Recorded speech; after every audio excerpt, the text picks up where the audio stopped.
नमस्कार दोस्तों, मैं विकास कुमार बनवाल आपके चैनल बनवाल ट्यूटोरियल्स नॉलेज विजडम में स्वागत करता हूं। दोस्तों, आज मैं एक ऐसी टॉपिक पर डिस्कशन करने जा रहा हूं आपके साथ जो बहुत ही इम्पोर्टेंट है, क्योंकि अक्सर लोग जो हैं इससे जुड़ी जानकारियां का अभाव होता है, जिसके कारण उनको दैनिक जीवन में बहुत सारी समस्याएं होती हैं। तो मैं बात कर रहा हूँ बीमा यानी इंश्योरेंस की। इंश्योरेंस जो है हर व्यक्ति करना चाहते हैं, कराना चाहते हैं और करनी भी चाहिए, ताकि जो है उनका लाइफ सिक्योर हो, आने वाला पीढ़ी, आने वाला परिवार उनका जो है सुरक्षित हो। तो बीमा के क्षेत्र में भारत की एक प्राधिकरण है, एक संस्था है जो कि गवर्नमेंट बॉडी है, उसका नाम है इरडा, है ना। Insurance regulatory authority of India, IRDA, insurance regulatory development authority of India, sorry, है ना, ये था फुल फॉर्म। तो इरडा ने एक जो है दिशा निर्देश, जिसको आप बोल सकते हो कि सर्कुलर, जारी किया है सभी बीमा कंपनियों के लिए, क्योंकि इरडा ही सभी नियामक संस्था ही है, सभी नियम बनाती है, सभी देखती है। और भारत में बहुत सारी प्राइवेट और गवर्नमेंट LIC जैसी कंपनियां, general insurance, SBI life insurance, ऐसी बहुत सारी कंपनियां हैं जो प्राइवेट और गवर्नमेंट यानी सार्वजनिक और निजी दोनों काम करती है। उसी को देखते हुए नियामक इरडा ने जो है निर्देश जारी किया है। और क्या है निर्देश, इसके बारे में विस्तार से बताऊंगा, किस तरह से लोगों को ये फायदा मिलने जा रहा है, लोग इसमें से बहुत सारी जानकारियां ले सकेंगे और जागरूक बन सकेंगे, और अपना उनका अधिकार जो है वो पूरी तरह से उनको मिल पाएगा। तो मैं बात करूं कि इरडा ने जो बातें कही हैं, जो निर्देश जारी किया, उससे क्या आउट कम्स यानी कुछ जो इम्पोर्टेंट जो बातें निकल के आई है, बिंदु, इम्पोर्टेंट पॉइंट्स, उससे बारे में चर्चा कर लेता हूं। तो नियामक इरडा ने कंपनियों को दिए निर्देश, बीमा धारकों के बीमा दावा लेने में आसानी होगी। जारी सर्कुलर में इरडा ने कंपनियों को निपटान की प्रक्रिया में अधिक पारदर्शिता बरतने को कहा है। तो ट्रांसपेरेंट बनाने की कोशिश की है, जो बीच बीच में प्रॉब्लम होते हैं तो वो सभी जो है ख़त्म करने की कोशिश की है, यानी कस्टमर को जो है ट्रांसपेरेंट तरीके से जो है काम उनको होगा।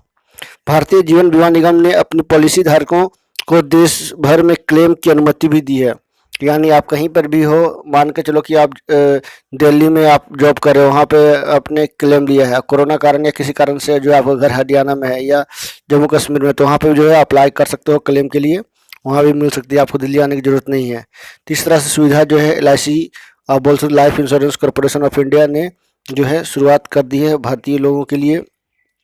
एक बहुत अच्छी जो है स्टेप है, होनी भी चाहिए, क्योंकि कोरोना का काल चल रहा है, देश की स्थिति बहुत ही क्रिटिकल है लोगों की। तो इस तरह से जो है बीच बीच में रेगुलरली इस तरह से काम करते रहना चाहिए।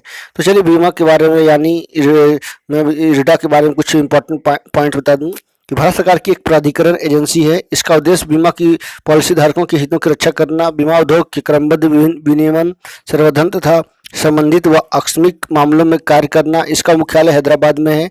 इसकी स्थापना संसद के अधिनियम IRDA अधिनियम 1999 के द्वारा की गई। भूमिका का इसकी क्या रोल है, इसके क्या वर्क्स हैं, है ना। तो पंजीकरण को संशोधित करने, नवीकृत, वापस लेने, निलंबित या किसी भी तरह के पंजीकरण के अयोग्य समझा जाता है तो पंजीकरण को रद्द करने का अधिकार भी है, यानी रजिस्ट्रेशन जो कंपनियों की होती है। बीमा पॉलिसी के बताए से संबंधित मामलों में पॉलिसी धारकों के हितों की रक्षा करना, बीमा दावे का निपटारा, बीमा योग्य ब्याज इत्यादि करना, या सर्वे करने वाले और नुकसान मूल्यांकनकर्ताओं के लिए एक आचार संहिता देता है, या बीमा कारोबार में दक्षता को बढ़ावा देता है। जीवन बीमा कारोबार और सामान्य बीमा कारोबार का प्रतिशत को निर्दिष्ट ग्रामीण व सामाजिक क्षेत्र में बीमा कंपनी द्वारा किए जाएंगे। प्रभावी ढंग से टैरिफ सलाहकार समिति की कामकाज की निगरानी रखता है। इसकी संगठनात्मक संरचना कैसी है बता दूं। IRDA अधिनियम 1999 की धारा 4A, ये काफ़ी इंपॉर्टेंट है। LIC में कई जॉब निकलती है या इंश्योरेंस कंपनियों में, तो इस तरह का आपको याद रखना है कि IRDA एक्ट 99 की धारा 4 के अनुसार जो है बीमा नियामक और विकास प्राधिकरण का संपादन जो एक संसद अधिनियम द्वारा गठित किया गया था। अध्यक्ष जो है खुद होते हैं, 5 पूर्णकालिक सदस्य होते हैं, 4 अंशकालीन सदस्य की नियुक्ति की जाती है। तो बीमा कंपनियों को क्यों काट रही है अस्पतालों का पैसा, तो या जो प्रधानमंत्री के द्वारा जो है आयुष्मान भारत योजना की जो निकली है, उसमें कुछ इंपॉर्टेंट पॉइंट बता दूं कि पहले भी बीमा कंपनियों का किसी भी क्लेम में 5 से 7% काट कर सेटल करती थी। अब यह बढ़कर जो 15 से 20% तक हो गया है। तो आप क्लेम कर रहे हो 5 लाख का, तो कंपनी अब क्या करेगी, आपको 5 से 10% पहले काटी थी, अब जो है 15 से 20% काट के आपको देगी। कारण यह है कि अस्पताल साफ सफाई की दृष्टि से कई चार्ज लगा रहे हैं जो बीमा क्लेम में शामिल नहीं है। यह भी बातें कुछ निकल के आई है। इस कारण अस्पताल नकदी वाले मरीजों पर फोकस कर रहे हैं। पॉलिसी धारकों को कोरोना का पूरा क्लेम मिलने वाला है, ये बातें जो है की गई है। हम रेगुलेटर आदेश के मुताबिक जो है क्लेम का पूरा पेमेंट कर देंगे। राज्य सरकारों को अस्पतालों की इस मनमानी पर रोक लगानी चाहिए। यानी सभी बातें जो है खुलकर सामने आई है ये बातें। तो चलिए कुछ और इम्पोर्टेंट बात बता दूं कि क्या इस कंपनी इरडा ने जो जो नियम बनाए है उसके बारे में। टीका के प्रतिकूल इलाज भी बीमा के दायरे में आएगा। कोविड-19 का टीका लगने के बाद प्रतिकूल असर से अस्पताल में भर्ती होने वाले स्वास्थ्य बीमा धारकों का खर्च कंपनियां उठाएगी। इरडा ने इस बाबत बीमा कंपनियों को निर्देश जारी किए हैं। इरडा ने कहा है कि स्वास्थ्य बीमा लेने वाले ग्राहक को कोविड-19 टीका का लगने से बचने से तबीयत खराब होती है, उसे अस्पताल में भर्ती कराना पड़ता है, तो वह इलाज के खर्च के लिए बीमा कंपनी से क्लेम कर सकेगा। बीमा नियामक ने पिछले दिनों स्वास्थ्य बीमा पॉलिसी में कोविड-19 इलाज को भी शामिल करवाया था, लेकिन इस टीके का खर्च शामिल नहीं किया गया था, जो अब भी पॉलिसी से बाहर है। तो ये देख सकते हैं कि किस तरह से जो है इरडा ने बताया है कि आप यदि कोरोना का वैक्सीन लेते हो तबीयत खराब हो जाती है, तो जो भी उसको इलाज में खर्च होते हैं, किसी किसी का साइड इफेक्ट होता है ना, बॉडी लैंग्वेज सबके अलग अलग होती है, तो किसी तरह का साइड इफेक्ट होता है, लेकिन साइड इफेक्ट तो की संभावना बहुत कम ही होती है, 99% कम होती है। यदि बाई चांस किसी को हो गई, जिसको हम लोग बोलते हैं ना गलती से हो जाना या इस तरह का केस आपको 2-4 निकलना, तो उसमें आपको जो है बीमा कंपनी से आप दावा कर सकते हो और उसका खर्च ले सकते हो। तो एलआईसी ने देश भर में क्लेम की अनुमति दी है। मैंने पहले बताया, इसके बारे में विस्तार से बता दूं कि भारतीय जीवन बीमा निगम यानी एलआईसी ने अपने पॉलिसी धारकों को देश के कहीं भी अपने नज़दीकी राशि ऑफिस में परिपक्वता राशि यानी मैच्योरिटी क्लेम के दस्तावेज जमा करने की सुविधा दी है। एलआईसी ने यह सुविधा देश में कोरोना वायरस के कारण लगे प्रतिबंधों की वजह से दी है। एलआईसी के बयान के मुताबिक यह सुविधा केवल 31 मई 2021 तक तत्काल प्रभाव से प्रशिक्षण के आधार पर उपलब्ध होगी। इससे पॉलिसी धारकों की कठिनाइयां कम हो जाएगी। एलआईसी के 114 डिविजनल ऑफिस, 2048 शाखाएं, 1526 सैटेलाइट ऑफिस और 74 कस्टमर जोन में इन मैच्योरिटी क्लेम पेपर्स के जमा किए जा सकते हैं। इसके लिए सर्विस ब्रांच की बाध्यता नहीं होगी। सभी अधिकारियों को विशेष रूप से अधिकृत किया जाएगा जो कि क्लेम सेटलमेंट की प्रक्रिया का पूरा करेंगे। एलआईसी की सुविधा का सबसे ज़्यादा जो है फायदा ऐसे पॉलिसी होल्डर्स को होगा जो दूसरे शहर में है और उनके पॉलिसी डॉक्यूमेंट किसी दूसरे शहर में है। ऐसे में अब डॉक्यूमेंट 31 मार्च तक कभी भी कहीं भी जमा करा सकते हैं। बहुत अच्छा डिसीजन लिया गया है एलआईसी के द्वारा, होनी भी चाहिए। गवर्नमेंट बॉडी है, लोगों को समस्याएं जो हो रही है उसको देखते हुए जो है इस तरह का सुविधाएं प्रदान की जा रही है देश भर में। तो एलआईसी की जीवन ज्योति बीमा भी है, काफ़ी अच्छी है। और आरोग्य संजीवनी भी जो काफ़ी बेहतर है, अभी भी अच्छी परफॉर्मेंस कर रही है। उसके बारे में कुछ और नियम निकल के आए हैं, उसके बारे में भी आपको मैं विस्तार से बता दूंगा। तो इस तरह से जो है कोरोना के काल में जो है एलआईसी जैसी कंपनियां, सरकारी कंपनियां, नियामक इरडा ने जो है ये रूल निकाल करके लोगों को बहुत बड़ी राहत देने का काम किया है, क्योंकि बहुत के लोग जीवन के जो है बर्बाद होने की कगार पे हैं। बहुत लोगों की स्थिति बहुत ही दयनीय हो चुकी है, क्रिटिकल हो चुकी है। ऐसे में इस तरह का सुविधा देना उनको एक रामबाण का जो है हो सकता है। तो बीमा धारकों को पूरी जानकारी होनी चाहिए।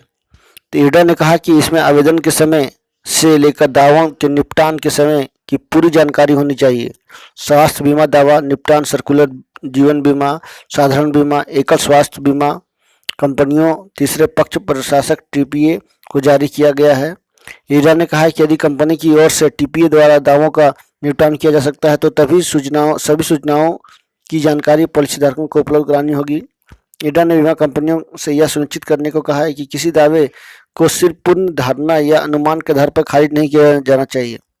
यानी आपको जो टर्म और कंडीशन होते हैं वो आपको पूरी तरह से जानकारी आपको स्टेप बाय स्टेप बताएगी कंपनियां, उसके लिए एक फैकल्टी रखेगी। इसके साथ ही जो भी होते हैं बातें, जानकारियां होती है, उसको सभी जो है महत्वपूर्ण जानकारियां आपके साथ शेयर की जाएगी। तो इस तरह से जो है बीमा नियामक ने, इरडा ने जो है ये सर्कुलर जारी किया है, यानी दिशा निर्देश जारी किया है कंपनियों के लिए। यानी लोगों को जो है असुविधा किसी तरह से ना हो कोरोना काल में। तो ये बातें जो है ध्यान में रखते हुए जो है ये बातें जो है निकल कर आई है। अब बीमा पॉलिसी धारकों को जो है बहुत सारी जानकारियाँ मिलेगी, लोगों की समस्याओं का निदान होगा, फटाफट होगा, क्लेम के दावे भी जो है जल्दी ही उसकी पूरी की जाएगी। आरोग्य संजीवनी में अब 10 लाख का कवर। इरडा ने स्टैंडर्ड हेल्थ इंश्योरेंस पॉलिसी आरोग्य संजीवनी के तहत कवर की राशि बढ़ाकर 10 लाख करने का निर्देश दिया है। इस निर्देश के बाद इस पॉलिसी की न्यूनतम सीमा को कम करके 50,000 और अधिकतम सीमा को बढ़ाकर 10 लाख कर दिया गया है। भारतीय बीमा नियामक और विकास प्राधिकरण ने पिछले साल जुलाई में आरोग्य निधि मानव स्वास्थ्य बीमा पॉलिसी को लेकर दिशा निर्देश जारी किए थे। इसमें बीमा कंपनियों को न्यूनतम 1 लाख और अधिकतम 5 लाख तक का निर्माण कर देने को कहा गया था।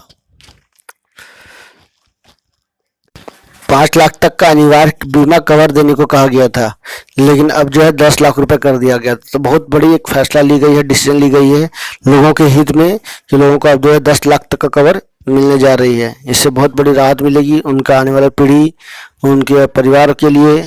तो इस तरह से एक सुरक्षित भविष्य उनकी बन जाएगी, सुरक्षित समाज का गठन होगा और हमारा देश काफ़ी तरक्की करेगा। तो ये था बीमा नियामक इरडा, जो कि insurance regulatory and development authority of India, जिसका विस्तारित रूप है।